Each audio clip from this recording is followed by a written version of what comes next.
তুমি কিছু বলতে চাও তামিম ভাইয়া? হ্যাঁ, জেঠিমা আমাকে পাঠালো। তুই তো তোর বন্ধুর বিয়েতে যাবি, অনেকটা দূর, আমাকে ছেড়ে দিতে বললো। ভাইয়া, আমি ছোটটি নেই, আর একা চলতে পারি।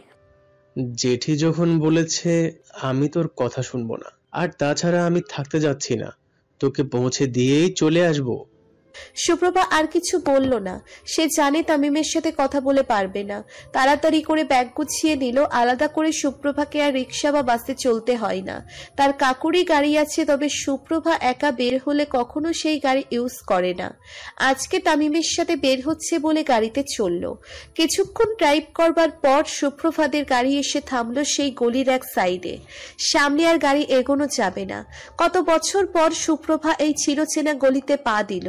কত শত ফেলে আসা স্মৃতি জড়িয়ে রয়েছে এখানে, যা কখনো ভোলার নয়। একটু কিছুক্ষণ হাঁটতেই সুপ্রভার চোখ পড়ে এক যুবকের দিকে। হ্যাঁ, এই তো সেই চিরচেনা মানুষ। এত বছর পরও এক দেখাতে চিনতে একটুকু অসুবিধে হয়নি সুপ্রভার। এই তো অনিল, যাকে কিশোরী বয়সে সুপ্রভা তার হৃদয়ে স্থান দিয়েছিল। ছিল না, এখনো যে সেই হৃদয়ে এই মানুষটাই আছে। তামিমের একটা কল আসাতে সেখানেই কথা বলতে থাকে। সুপ্রভা ভালো করে তাকাতেই দেখতে পেল সুপ্রভা অনিলের কোলে 3 বছরের মতন একটা বাচ্চা মেয়ে রয়েছে। ভাঙা কণ্ঠে সুপ্রভা অনিলের নাম নিল। অনিল ভাইয়া। সুপ্রভার কণ্ঠস্বর শুনতে পেয়ে অনিল পিছনে ঘুরে তাকালো। কত বছর পর সে সুপ্রভাকে দেখতে পেল। সাদা সুতি একটা জামা গায়ে জড়ানো এখন, আর সুপ্রভা আগের মতন নেই। চেহারাতে বেশ বদল ঘটেছে। চুলগুলো কোমর ছাড়িয়ে গেছে, বেশ বড় চুল, যেমনটা অনিলের পছন্দ।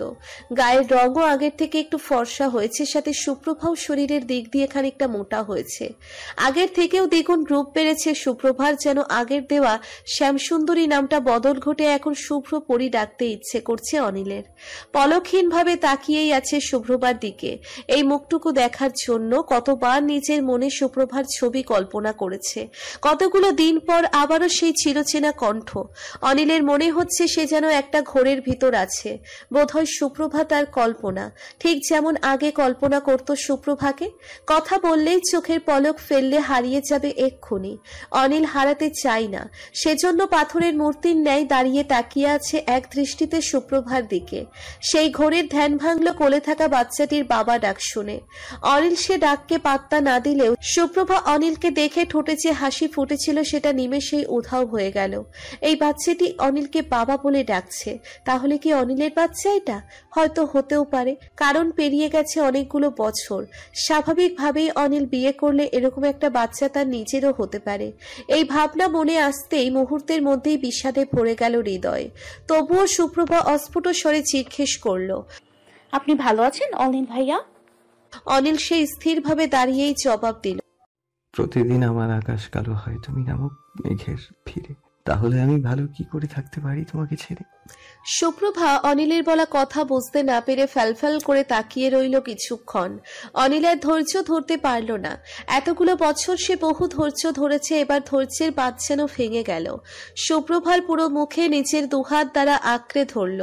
কোমল স্বরে জিজ্ঞেস করল, তুমি এত বছর আমার থেকে লুকিয়ে কেন ছিলে সুপ্রভা? আমি তোমাকে কতটা মিস করেছি জানো, কত খুঁজেছি। সেদিন যে হারিয়ে গেলে আর খুঁজে পাইনি তোমাকে জানো। রূপন্তীও কিছু বলেনি তোমার কসম দেওয়ার কারণে। একটা সময় আমি তোমাকে খুঁজতে খুঁজতে হাঁপিয়ে যাই। তুমি কই চলে গিয়েছিলে আমাকে ছেড়ে? ভাঙা ভাঙা কণ্ঠে কথাগুলো বলল অনিল। কত মায়া ছড়ানো রয়েছে প্রতিটি কথাতে। সে মায়া আবেগ সুপ্রভার হৃদয়েও কড়া নাড়ছে না। সুপ্রভার এখন ভেঙে পড়লে চলবে না।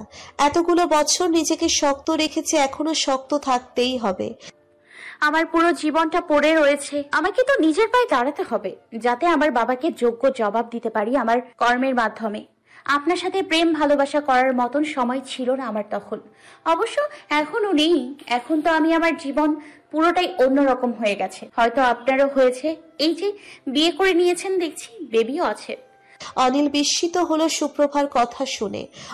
ও আমার বেবি না, আমার বন্ধুর বাচ্চা। আমাকেও বাবা বলেই ডাকে, এমনি আদর করে। তোমার বোঝার ভুল হয়েছে, আমি এখনো বিয়েই করিনি। বাচ্চা আসবে ওই থেকে। অনিলের কথা শুনে সুপ্রভার মনে আশার আলো উকি দেয়। কিঞ্চিত পরিমাণ হাসি ফুটে ওঠে। সুপ্রভা শুধালো, বিয়ে করেননি এত বছরেও? তোমার কাছে একটা আবদার আছে, রাখবে সুপ্রভা? সুপ্রভা চুপ হলো। অনিলের আবদার আজকে যেন উপেক্ষা করতে পারছে না কিছুতেই। হয়তো মনে ভালোবাসা রয়েছে সেজন্য। কোথাও গিয়ে সুপ্রভা আজও চাই অনিলের সঙ্গে একসাথে জীবন পার করবার। সেই সুপ্ত ইচ্ছে সুপ্রভার মনেও আছে। হ্যাঁ বলুন, কি বলবেন? অনিল কথা বলার আগেই চোখ ঘুরিয়ে পাশে কালো রঙের একটি গাড়ি দেখতে পেয়ে ভ্রু কুঁচকালো।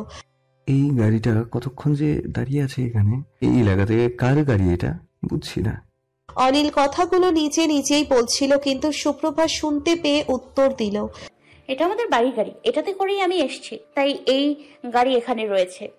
সুপ্রভার কথা শুনে অনিল আরো এক দফা অবাক হলো। কি, তোমাদের গাড়ি? তোমাদের এত বড় গাড়ি আসলো কোথা থেকে? অনিলের কথা সুপ্রভা মুচকি হাসল। সে অনেক কথা, তো ধৈর্য ধরে শোনবার সময় আছে আপনার? তাহলে চলুন, ওই যে কৃষ্ণচূড়া গাছের নিচে যে ব্রেঞ্চটা আছে সেখানে গিয়ে বসে বলি। সুপ্রভার বলতে দেরি হলো না। অনিল সঙ্গে সঙ্গে সেই বেঞ্চে গিয়ে বসে পড়ল। সুপ্রভাও পাশে গিয়ে বসলো, একটুখানি দূরত্ব বজায় রেখে। এই গাছটা এখনো রয়ে গেছে দেখছি। আমি তো ভেবেছি আর বোধহয় এসে দেখতেই পাবো না। অনেক কিছুই রয়ে গেছে আগের মতন, কেবল তুমি হারিয়ে গেছো আমার জীবন থেকে সুপ্রভা। মনে আছে তোমার? এই গাছের নিচেই তোমাকে বলেছিলাম বিকেল বেলা। সেদিন আমার বড্ড মন খারাপ ছিল। এইখানে এসেছিলাম একটা বন্ধুর সাথে দেখা করতে। তখনই দেখতে পাই তুমি এই গাছের কাছে দাঁড়িয়েছিলে। তারপর রূপন্তী আসে সামনে, হেঁটে যাচ্ছিলে। জানো, সেদিন আমার চোখ আটকে গেছিল তোমার দিকে চেয়ে। ভারাক্রান্ত মন তখন নিমিষের মধ্যেই ভালো হয়ে গেছিল। রঙিন লাগছিল যেন সবকিছু। বিশেষ করে এই কৃষ্ণচূড়া গাছটাকে আমার তখন কেন জানি বেশ শুভ ভালো মনে হয়েছিল। সেজন্য আমি এই গাছটার নাম দিই তোমার স্মরণে কৃষ্ণচূড়ায় রাঙা বিকেল, যার পুরোটা জুড়ে শুধুই তুমি, বুঝলে? আর দেখো কি সুন্দর, এতগুলো বছর পরেও সেই একই জায়গায় তোমাকে দেখতে পেলাম। সুপ্রভা এতক্ষণ বেশ মনোযোগ দিয়ে অনিলের কথাগুলো শুনতে লাগলো। সিদ্ধান্ত নিয়েছে মানুষটার সব কথাগুলো আজকে সে শুনে নিবে। অনিল আবারও নিজের মতন করে বলতে লাগলো, তোমাকে ভালোবেসেছি আমি সুপ্রভা, তুমি হারিয়ে গেলে কেন? কি হতো থেকে গেলে আমার জীবনে? যাকে একবার যখন আমি তোমাকে খুঁজে পেয়েছি, এই যে তোমার হাতটা ধরলাম, আর সহজে ছাড়বো না। দেখো। অনিল সুপ্রভার একটা হাত ধরে নিল। সুপ্রভা কিছুই বলল না। এতগুলো বছর পর মানুষটা এত করুণ কণ্ঠে কথা বলছে, না করে মুখের হাসিটুকু কেড়ে নিতে চাই না আর। চলে যেতে হয়েছিল, আর কোনো উপায় ছিল না যে আমার। আচ্ছা, এখন আর আমি তোমাকে হারাতে চাই না, মোট কথা হারাতে দেবই না। সুপ্রভা মুচকি হেসে অনিলকে একে একে সব কথা বলতে লাগলো। কিভাবে সে বাড়ি ফিরে গেল, নিজের অবস্থান বদলেছে, সব বলতে লাগলো একে একে অনিলকে। অনিল সবটা শুনে কিছুক্ষণ শুনে চুপ হয়ে থাকলো। সুপ্রভা জিজ্ঞেস করলো, আপনি চুপ হয়ে আছেন কেন? একটা বার তো আমার সাথে যোগাযোগ করতে পারতে সুপ্রভা। আমি যে বেঁচেও মরার মতো হয়ে গিয়েছিলাম তোমাকে ছাড়া। কেন আমাকে আধমরা করে ছেড়ে চলে গেছিলে সুপ্রভা? যোগাযোগটুকুও রাখতে পারতে। অনিলের বিষাদময় কথা শুনে সুপ্রভার মুখের হাসিটুকু মিলিয়ে গেল। কি জবাব দিবে খুঁজে পাচ্ছে না। দেখুন, সেসব ভুলে যান। তেলে পানিতে যেমন এক হয় না, তেমনই ছিলাম আমরা। আপনার বাবা কখনো মেনে নিত না, আমাকে অশান্তি হতো। আমার পড়াশুনো, কেরিয়ার সব মিলিয়ে সেজন্য দূরে চলে যাওয়া, এসব আর জিজ্ঞেস করবেন না। আমি এখানে এসেছি কয়েকদিনের জন্য। রূপার বিয়ে হয়ে গেলে আমিও চলে যাব। তোমাকে তো আমি যেতে দেব না। একবার হারিয়েছি, আর কিছুতেই হারাতে পারবো না আমি তোমাকে। কথা ঘুরাতেই সুপ্রভা অন্য কিছু জিজ্ঞেস করলো অনিলকে। আপনি বললেন আপনার আবদার আছে আমার কাছে, সেটা তো বললেন না। সুপ্রভার কথা শুনে অনিল তাচ্ছিল্যের হাসি হাসলো।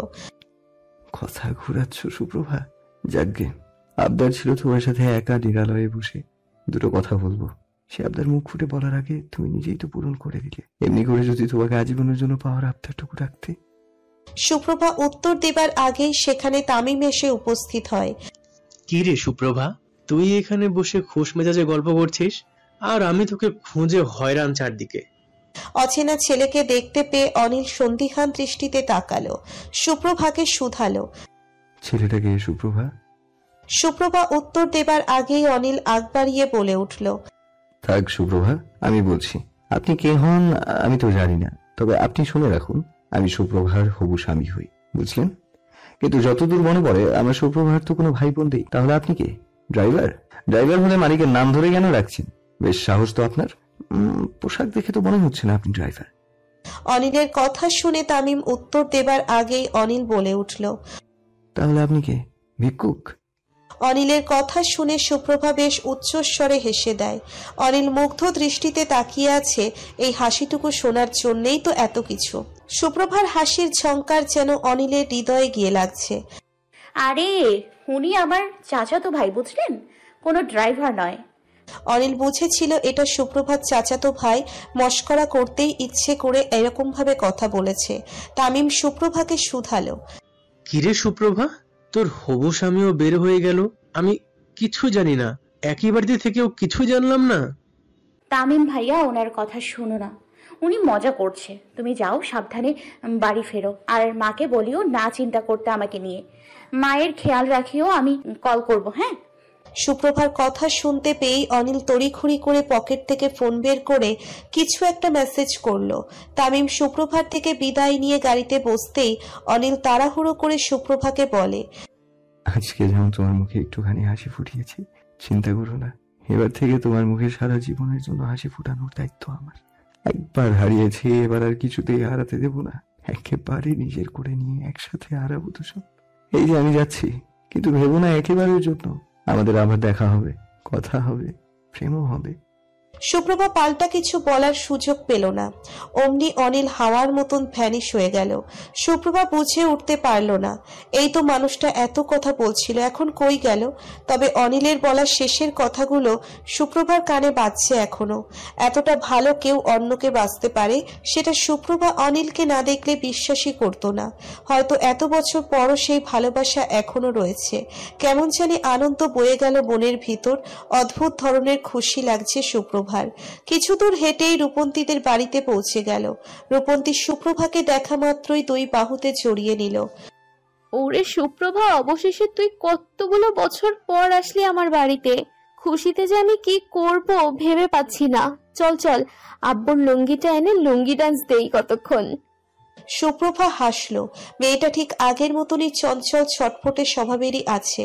বিন্দু পরিমাণও বদল ঘটেনি রূপন্তীর ভিতর। হ্যাঁ হ্যাঁ, খুশির চোটে আর বিয়ে করিস না তুই, কেমন? ধুর, বিয়ে না করলে হয়? আমি তো তোর মতন জজ ব্যারিস্টার হবার স্বপ্ন দেখি না। আমার স্বপ্ন তো একটাই, বিয়ে করব, সংসার করব, লাল্লাল্লা লাল্লা লাল্লাল্লা লাল্লা। থাম রূপা, বড্ড বেশি কথা বলিস তুই। গান গাওয়া শুরু করে দিয়েছে একেবারে। তোর রানু মণ্ডলের গলায় গান গাওয়া বন্ধ করে চুপটি করে বসতো। কত কথা জমে আছে আমার তোর সাথে। রূপন্তী আর সুপ্রভা দুই বান্ধবী মিলে মনের যত আছে সব একেবারে বলতে লাগলো। থামার আর নাম নেই। কতদিন পর দুজনে সকল ব্যস্ততা কাটিয়ে গল্প করতে বসেছে, সে কি আর সহসা থামে? দুপুরবেলা খেয়ে দিয়ে বিশ্রাম নিয়ে দুই বান্ধবী বেরিয়েছে একটুখানি হাঁটতে। ঠিক আগের মতন যেভাবে হাঁটতে বের হতো ঠিক সেই রকম করেই। সুপ্রভা রূপন্তীর সাথে দেখা করবার খুশিতেও আছেই, সাথে সেই চেনা পরিচিত পথঘাট, রাস্তা, সবকিছু দেখে সুপ্রভার খুশি দ্বিগুণ হয়ে গেছে যেন। রূপন্তীর বাড়ির কাছে যেই পার্ক ছিল সেই পার্কে গিয়ে দুজন বসলো। সুপ্রভা দাঁড়িয়ে দাঁড়িয়ে সামনের দিকটা দেখছিল। রূপন্তী পিছনে বসা ছিল। সুপ্রভা মাথা ঘুরাতেই দেখে রূপন্তী সেই জায়গায় নাই। সুপ্রভা রূপন্তীকে ডাক দেবার আগেই দেখে সামনের জায়গাতে কেমন মানুষ মিলে জটলা বেঁধেছে। সুপ্রভার মনে ভয় ধরে গেল, কারো কোনো ক্ষতি হলো না তো। আস্তে আস্তে ধীর পায়ে ভিড় ঠেলে এগিয়ে যেতেই চেরা মুখ রাস্তাতে পড়ে থাকতে দেখে একটা ধাক্কা খেল সুপ্রভা। ভাবতেও পারিনি এত বছর পর এসে এরকম অবস্থা দেখতে পাবে। নিপা, সেই স্কুল জীবনের বন্ধুকে এত বছর দেখতে পেল সুপ্রভা, তাও কিনা রাস্তাতে পড়ে আছে। এই মেয়েটাই তো স্কুলে থাকতে সুপ্রভাকে নানাভাবে হেনস্থা করতে চাইতো, অপমান করত। যদিও সুপ্রভা সেসব মনে রাখেনি, তার কাছে সবাই বন্ধু ছিল, আর সেই বন্ধুর বিপদে পাশে দাঁড়ানো এটাই বন্ধুত্বের বড় পরিচয়। সুপ্রভা তড়িঘড়ি করে নিপার কাছে গেল। মেয়েটা কিরকম করে রাস্তায় পড়ে আছে। ওর কি হয়েছে? এভাবে রাস্তাতে পড়ে আছে কেন? পাশ থেকে একটা ব্যক্তি বলল, আমি এখন এখান দিয়ে যাচ্ছিলাম, হুট করে দেখলাম এই মেয়েটা হাঁটতে হাঁটতে এখানে পড়ে গেছে। সম্ভবত এই এলাকার মেয়েই হবে বোধহয়। ভদ্রলোকের কথা শুনে সুপ্রভার রাগ চওড়া হলো মাথায়।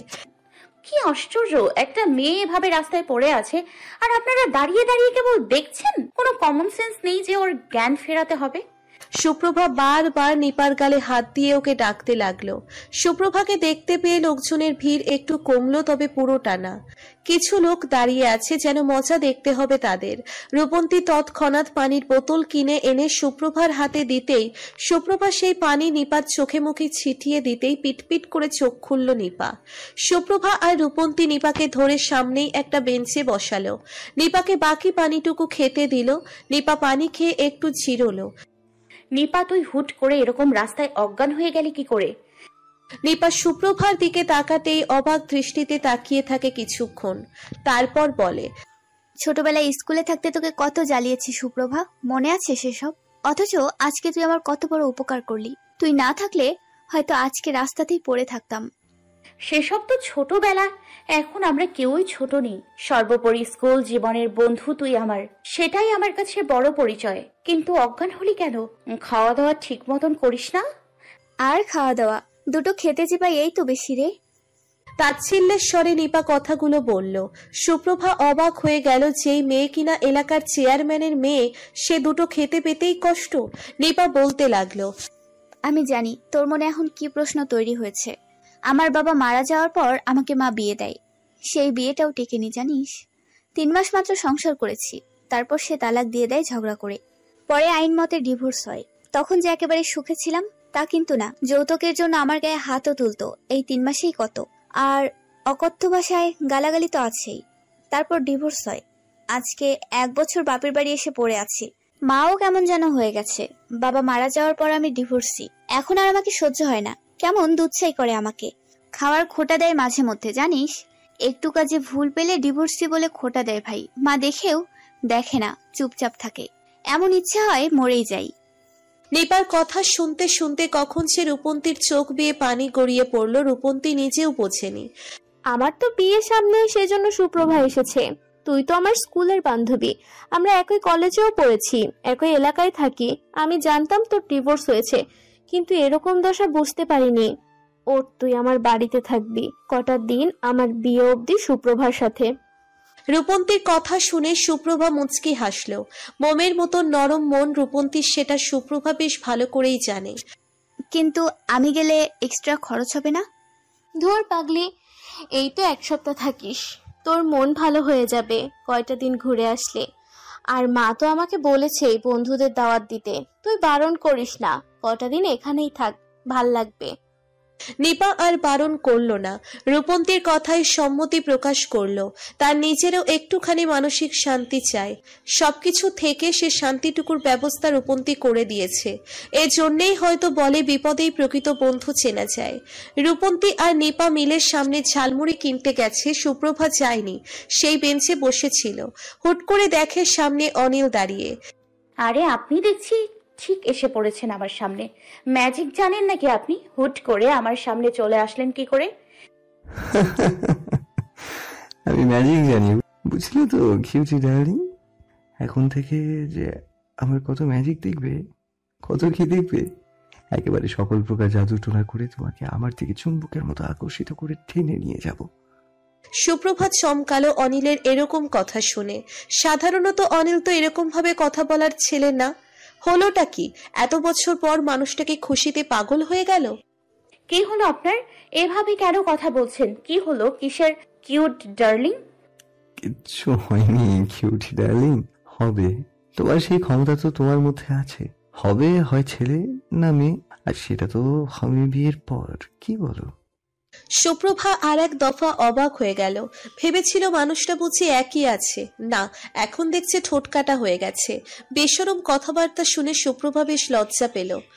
বুঝলে কিউটি ডার্লিং, চুপচাপ ভদ্র থেকে কি হবে? তুমি যদি পাত্তাই না দাও, সেই জন্য একটু ঠোঁট কাটা হতে হলো। চুপ করুন তো আপনি, একদম বেশরম হয়ে গেছেন। আমাকে আর আগের মতো অনিল ভেবো না কিউটি, আমি বদলে গেছি। যাকগে, একা একা না দাঁড়িয়ে চলো সামনের ওইখান থেকে বাদাম কিনে খাই। সুপ্রভার সামনে তাকিয়ে দেখলো একটা বাদামওয়ালা বসে আছে নদীর পাড় ঘেঁষে। ঠিক আছে চলুন তাহলে। সুপ্রভা হাঁটা ধরল, পাশাপাশি অনিল হাঁটছে, তবে বেশ খানিকটা দূরত্ব বজায় রেখে। অনিল মিটিমিটি হাসছে আর হাঁটছে। এই দূরত্বটা যদি একেবারের জন্য খুঁজে যেত, তাহলে হয়তো অনিল সুপ্রভার আরো একটু কাছে গিয়ে হাতে হাত রেখে হাঁটতে পারত, চোখের দিকে তাকিয়ে সময় পার করে দিত। তবে তা হবে খুব শীঘ্রই হবে। অনিলের অর্ধেক ব্যবস্থা করা শেষ। বাদাম কিনে নিয়ে অনিল কিছু বাদাম দিল সুপ্রভার হাতে, কিছু বাদাম নিচেও খেতে লাগলো। বসার জায়গা নেই, দুজনে দাঁড়িয়ে আছে নদীর কিনারায়। সামনে থাকা স্বচ্ছ নদীর পানি আর স্নিগ্ধ নীল আকাশ, মাঝে মধ্যে শীতল বাতাসও গায়ে এসে দোলা দিয়ে যাচ্ছে। বেশ ভালোই লাগছে অনিলের, মনে হচ্ছে সময়টা এখানেই থেমে যাক। সুপ্রভা আর অনিল দুজনেই চুপচাপ, কেউ কোনো কথা বলছে না। অবশেষে নীরবতা ভেঙে অনিল বলল, আমার আর তোমার সংসার মানে আমাদের সংসারটা কিরকম হবে সুপ্রভা? এতক্ষণ নীরব থাকলেও এবার সুপ্রভা অনিলের দিকে তাকালো। একগাল হাসি রেখে মুখে অনিল প্রশ্ন করেছে সুপ্রভাকে, জানি না ভাগ্য কার সাথে আছে, যদি আপনিই থাকেন ভাগ্যে থাকবেন তাহলে। আল্লাহ আমার ধৈর্যের পরীক্ষা নিয়েছেন। এত বছর অপেক্ষা করেছি, এবার অপেক্ষা শেষ হবার পালা। তুমি চিন্তা করো না সুপ্রভা, জীবনে 80% এগিয়ে গেছো। বাকিটুকুতে আমি তোমাকে সাহায্য করব, তোমার পড়াশোনায়ও সাহায্য করব, সর্বদা তোমার পাশে থাকবো। দেখো। সুপ্রভা কিছু বলল না। আজ থেকে 7 বছর আগে দেওয়া তার বাবাকে কথার জন্য আটকে আছে। এর জন্য অনিলকে সায় দিতে পারছে না। নইলে যে হৃদয়ে অনিলের জন্য অনুভূতিগুলো জমতে জমতে পাহাড় সম হয়েছে, সেটা এক্ষুনি অনিলকে বলে অশান্ত মন শান্ত করে নিত। কিন্তু ওই যে ইচ্ছে থাকলেও উপায় যে সর্বদা থাকে না আমাদের হাতে। ওদের কথার মাঝখানেই রূপন্তী এসে উপস্থিত হয়। কি অনিল ভাইয়া, এখন আর আমাকে চেনেন না তাই তো? তুমি কে? তোমাকে আমি ভুলে গেছি। তুমিও পাষাণ তোমার বান্ধবীর মতো। আমাকে ঠিকানা দিয়েছিলে? দাওনি? আমার মনে আছে। আমিও চিনি না তোমাকে। আমি চিনি আমার বন্ধুর হবু স্ত্রীকে। অনিলের কথায় রূপন্তী বেশ উচ্চস্বরে হেসে দিল। আরে আরে, অনিল ভাইয়ার দেখি রাগ এখনো পড়েনি। হ্যাঁ, আমি আপনাকে বলতাম আর আপনার জন্য আমার বান্ধবীকেও হারাতাম। পেটে বোম মারলেও কথা বের হতো না তোমার। জোনা এদের সাথে ঝগড়া অবধি করলে, কথা বলাও বন্ধ করে দিয়েছিলে, তবু ঠিকানা বললে না। আমি যদি উল্টাপাল্টা কিছু করে বসতাম। অনিল ভাইয়াকে আমি চিনি, ওনার মনে আল্লাহর ভয় আছে আমি জানি, আর আন্টি তো ছিলই ভরসা দিতে। আমি জানি আপনি এই ঘৃণ্য কাজ করতেন না কিছুতেই, খালি একটু কষ্ট পেতে হলো এই যা। কিন্তু কষ্ট করলে কেষ্ট মিলে, জানেন তো? এই যে এখন আমার বান্ধবীকে পেলেন। সুপ্রভা এতক্ষণ চুপ থাকলেও এবার রূপন্তীকে হালকা করে একটা ধমক দিল। আহ, রূপন্তী আমাকে পেল কই? আমি এমনি কথা বলছি। বুঝলে রূপন্তী, সরি, তোমাকে তো আমি চিনি না, সেই জন্য নাম ধরে ডাকবো না আগের মতন। বুঝলেন ভাবি, আপনার বান্ধবী হচ্ছে পাষাণ হৃদয়ের নারী, যার মনে প্রেম নেই, ভালোবাসা নেই, মায়া নেই, কিচ্ছুই নেই। হ্যাঁ, তো পিছে কেন পড়ে আছেন আমার? যান, চলে যান। বেশ কড়া সুরেই সুপ্রভা অনিলকে কথাগুলো বলল। অনিল সুপ্রভার দিকে একবার চেয়ে বলে উঠল, একবার হারিয়েছি তোমাকে, আর হারাতে দেব না কিছুতেই। দেখো। আর হারাবেন না আমাকে, খুঁজে পাবেন।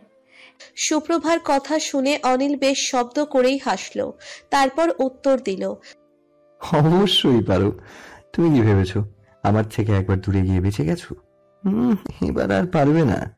এত বিশ্বাস? আচ্ছা রূপন্তী বা কারোর কোনো সাহায্য না নিয়ে আপনি পারবেন আমি হুট করে হারিয়ে গেলে আমাকে খুঁজে নিতে? অবশ্যই পারবো, কারো সাহায্য লাগবে না। দেখবে আমি নিজেই খুব স্বল্প সময়ের ভেতর তোমাকে খুঁজে নেব। এবার আর তোমার ওই বান্ধবীকেও লাগবে না, বুঝলে? বেশ, তবে তাই হোক। আবারও একদিন আমি হুট করে হারিয়ে যাব, দেখবো তখন কিভাবে আমাকে খুঁজে বের করেন আপনি। এত বছরেও পারলেন না, আর এবার পারবেন? আচ্ছা, আমিও দেখবো। আরে সুপ্রভা, একবার হারিয়েছে বলে তো এখন আর চোখের আড়ালটুকু করতে দেই না। তুমি হারিয়ে যাও আগের মতন, সমস্যা নেই। দেখো, আমি তোমাকে খুঁজবো না, ডিরেক্ট কাজে নিয়ে পৌঁছে যাব।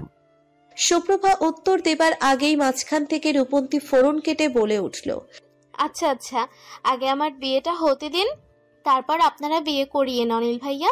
যা শুরু করেছেন। আমার যে আর তর সইছে না ভাবি। আর কতদিন যে অপেক্ষা করতে হবে? মনে হচ্ছে এক্ষুনি তুলে নিয়ে যাই আপনার বান্ধবীকে, তারপর একেবারে আমার বুকের মধ্যখানে লুকিয়ে রাখি। এই বলে অনিল সুপ্রভাকে দেখিয়ে তার বুকের দিকে ইশারা করতে লাগলো। সুপ্রভা চোখ বড় বড় করে তাকিয়ে আছে, আগের অনিলকে যেন সে খুঁজেই পাচ্ছে না। এত বদল ঘটেছে অনিলের মধ্যে। সবার সামনে এরকম কথা সুপ্রভাকে লজ্জায় ফেলছে, অথচ মানুষটা দিব্যি দাঁড়িয়ে দাঁড়িয়ে সব বলে যাচ্ছে, একটুও লজ্জা করছে না। সুপ্রভা আর চোখে অনিলের দিকে তাকাতেই দেখতে পেল অনিল তার দিকে চেয়ে আছে। যেই না সুপ্রভা অনিলের দিকে তাকালো, অমনি অনিল চোখ মারল। সুপ্রভা আর এক দফা অবাক হলো। মানুষটা সামনে থাকলে অদ্ভুত অনুভূতি হয়, চোখের দিকে তাকাতেও লজ্জা লাগে, অথচ দূরে গেলেই সেই চোখ তাকেই খুঁজে বেড়ায়। পারে না দূরে গেলে কেবল দেখার ইচ্ছে জাগে। এই প্রেম প্রেম রোগকে তো সে দূরে সরিয়ে রেখেছিল, এ তো দেখছে হৃদয় থেকে সমস্ত অনুভূতি একেবারে বেরিয়ে আসবে। ড্রয়িং রুমে বসে বসে কাঁদছে শিকদার সাহেব। বয়স হয়েছে, বার্ধক্যজনিত রোগে ভুগছে এখন। আগের মতন তর্জন গর্জন করা শিকদার সাহেব যেন দিন দিন বয়সের ভারে লুটিয়ে পড়ছেন। চাকরি থেকে রিটায়ার নিয়েছে আরো বছর খানেক আগে। এখন ছেলের টুকটাক দেওয়া টাকা সংসারের খরচে লাগান, বাকিটুকু এত বছরে যে চাকরি করেছিলেন সেই টাকাতেই চলছে। গলায় কফ জমে গেছে, কাশি উঠছে ভীষণ করে। কখন থেকে সুনেরা বেগমকে ডেকে যাচ্ছেন চায়ের জন্য, খবর নেই। শেষমেশ সুনেরা বেগম আসলেন। এতক্ষণ লাগলো তোমার চাটুকু করে আনতে সুনেরা? স্বামীর কথা শুনে সুনেরা বেগম বিরক্তিতে নাকমুখ কুচকালো। শোনো, এখন বয়স হয়েছে, চাইলেই আর হুট করে আগের মতন দ্রুত গতিতে কাজ করতে পারে না। একটু সময় তো যাবেই, সেটুকু সহ্য করতে পারবে না? শিকদার সাহেব চায়ের কাপে চুমুক দিতে দিতে বলল, হ্যাঁ, তা অবশ্য ঠিকই বলেছ। অন্যরা এই সময় ছেলের বউ নাতি নাতনি এদের নিয়ে সুখে থাকে, আর আমার দেখো এখনো দুই বুড়ো বুড়ি, নাতি নাতনির মুখ তো দেখবো দূর থাক, ছেলেকেই বিয়ে করাতেই পারলাম না। ছেলে কেন বিয়ে করেনি তুমি জানো না? আমার হাসি খুশি ছেলেটার জীবন নরক বানিয়ে দিয়েছো, তার জন্য তো তুমিই দায়ী। এখন কিছু বুঝতে পারছো না। বেশ রাগী কণ্ঠে শিকদার সাহেবকে কথাগুলো বললেন সুনেরা বেগম। ছেলের এই পরিবর্তন তিনি মা হিসেবে কিছুতেই মেনে নিতে পারছেন না, যার জন্য এভাবে বলেছেন। দেখো সুনেরা, আমি বুঝতে পারিনি অনিল ঠিক এভাবে বদলে যাবে। আজকে 7টা বছর আমার ছেলে আমার সাথে দরকার ছাড়া ভালো করে কথা বলে না। এই কষ্ট যে একজন বাবা হিসেবে আমারও কম না। অনিল আমার থেকে এতটা দূরে সরে যাবে এটা আমি আগে বুঝিনি। তুমিই তো দায়ী। তুমি উঁচু নিচু, ধনী গরিবের চক্করে আমার ছেলেটাকে এরকম বানিয়ে দিয়েছো। কি দরকার ছিল তোমার সুপ্রভাকে অস্বীকার করার? আজকে যদি ওকে মেনে নিতে, এতদিনে আমাদের ছেলে বিয়ে করে পরিপূর্ণ সংসারী হয়ে যেত। শিকদার সাহেব স্ত্রীর কথাতে আর কিছু বললেন না। চা খেতে খেতে খবরের কাগজে চোখ বোলালেন। আগের মতন সেই কঠিন ভাব না থাকলেও তিনি এখনো সুপ্রভাকে দোষী মনে করেন। তার ভাষায় বলতে গেলে সুপ্রভা মেয়েটা অনিলকে নিজের থেকে দূরে সরিয়ে দিয়েছে। আগের থেকে দ্বিগুণ রাগ জমে আছে শিকদার সাহেবের মনে সুপ্রভার জন্য। কিছু না বলে নিজের রুমে চলে যান তিনি। সেই মুহূর্তে অনিল আসে ঘরে। সুনেরা বেগমও সোফাতে বসে আছেন, চাপটে ধরে মাকে। এতগুলো বছর পর এই প্রথম ছেলেকে এতটা খুশি হতে দেখলেন সুনেরা বেগম। কি রে বাবা, এত খুশি হবার কারণ কি তোর? অনিল হাসি মুখে মাকে বসে বসে সমস্ত কথা বলতে লাগলেন। সবশেষে সুনেরা বেগমও মুখের হাসি ফুটে উঠল। মা, এখন কিন্তু আমার আবদার একটাই, অতি শীঘ্রই সুপ্রভাকে বিয়ে করে এই বাড়ির বউ করে আনা। ওই মেয়ের ভূত দেখে এখনো তোমার মাথা থেকে নামেনি অনিল? ড্রয়িং রুমে আস্তে আস্তে গম্ভীর সুরে কথাগুলো বললেন শিকদার সাহেব। না, নামেনি, আর নামবেও না। শুনেছো তুমি বাবা, তোমার জন্য, তোমার এই উঁচু নিচু এসবের জন্য আমি এতদিন সুপ্রভার থেকে দূরে রয়েছি। আচ্ছা বাবা, এরকম কেন করছো? এই বয়সটা তো তুমিও পার করে এসেছো, তাহলে আমার সঙ্গেই কেন এরকম করছো? একটা কথা শুনে রাখো তুমি বাবা, যত যাই করো না কেন, যদি বিয়ে করতেই হয় তো আমি সুপ্রভাকেই করব। বাবার প্রতি উত্তরের অপেক্ষা না করে অনিল চলে যায় নিজের রুমে। সুনেরা বেগম আবারও রেগে যায় স্বামীর উপর। ছেলেটাকে খুশি থাকতে দিলে না তো? শুনো, আমার ছেলে একটাই। একবার ছেলের মুখে হাসি ফিরেছে, তোমার দাম্ভিকতার জন্য আমি সেটা হারাতে দিব না। ভালোই ভালোই বিয়েতে মত দিবে, নয়তো দরকার হলে আমি পালিয়ে গিয়ে নিজের ছেলের সাথে সুপ্রভার বিয়ে দিব, নিজে দাঁড়িয়ে থেকে। সুনেরা বেগমও চলে গেলেন। শিকদার সাহেব মাটির দিকে তাকিয়ে দীর্ঘশ্বাস ফেললেন। সব যেন হাতের বাহিরে বেরিয়ে যাচ্ছে। এই বয়সে আর কত লড়বেন ছেলের সাথে? হাঁপিয়ে যাচ্ছেন। সিদ্ধান্ত এবার সত্যিই নিতেই হবে। ছেলের সাথে এই দূরত্বটাকে ঘোচানোর চেষ্টা করতে হবে। বিরক্তি নিয়ে দাঁড়িয়ে আছে নিপা, রূপন্তী আর সুপ্রভা, 3 বান্ধবী। কাল রূপন্তীর গায়ে হলুদ। সুপ্রভা একটা উপহার কিনেছিল নিজে হাতে, রূপন্তীর জন্য একটা জামা বানিয়েছিল। আসার সময় সেটা আনতেই ভুলে যায়। এখন তামিমকে জরুরি তলব করে সেই উপহার সাথে নিয়ে আসার জন্য বলেছেন। তামিমের এখানে আসার খবরই নেই। সুপ্রভা, তুই একটু দাঁড়া, আমার কল এসেছে, একটু কথা বলেই আসছি। হ্যাঁ বুঝেছি, কিসের কল? যা যা যা, এখন তো প্রেম আলাপ শুরু করবি।